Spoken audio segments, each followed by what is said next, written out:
Hey, Bob here for Garage TV. Today I want to show you two above ground sprinklers I made using in-ground Rainbird sprinkler heads and some trusty PVC piping. I was tired of store-bought sprinklers.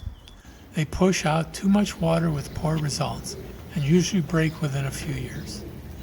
I came across a video on making your own above ground sprinkler using in-ground Rainbird sprinkler heads.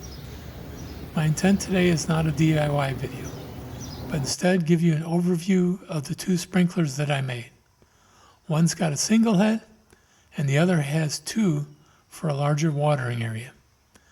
I'm going to walk you through the steps I took to make the single head sprinkler, not as a how-to, but just to share the process behind this backyard creation. Are you ready? Let's dive in.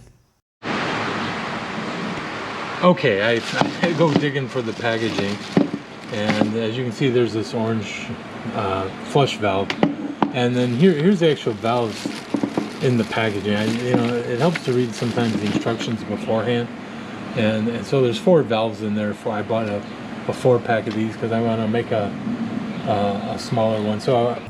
So for the single head sprinkler, I started by grabbing some PVC piping from the hardware store. PVC is durable, easy to work with, and perfect for this project. My first step was cutting the PVC to the lengths I needed for a stable base and a riser to hold the sprinkler head. Next, I assembled the base. I went with a cross shape to keep it steady on the ground. Nobody wants a wobbly sprinkler. I used PVC elbows and T's to connect everything, gluing them with PVC cement to make sure it's rock solid. Once the base was set, I attached a vertical riser pipe just tall enough to get the water spread.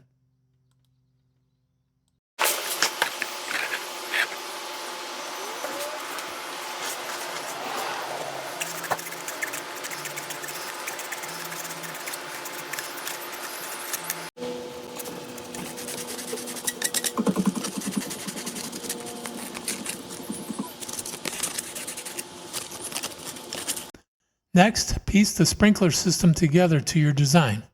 Don't glue it yet.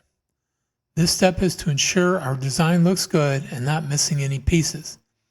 It also makes gluing the pieces together easier in the next step.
Now for the fun part, testing out the sprinkler. This is also the time to adjust the Rainbird sprinkler head. It took me a couple of tweaks, but it was exciting to see the water arc across the yard. It was so cool.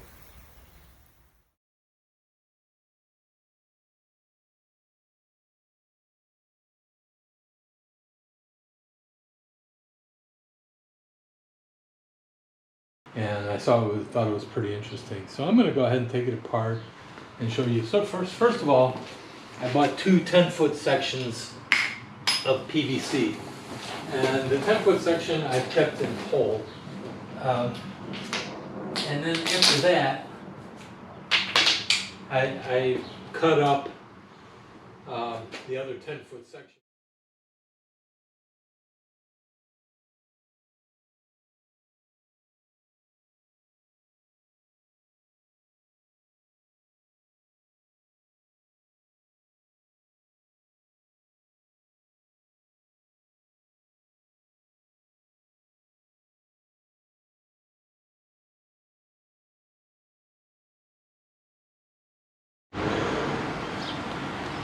All I had to do was turn the valve with my hand to the right, and it expanded the range. I don't have them all the way at 360 because I did it while it was running, so I didn't really want to get wet. But I'll come in and I'll show you this one here. So you can see there's as I widen, you can see it's widening the spray. And the same thing here. It's already, you know what, this one's almost.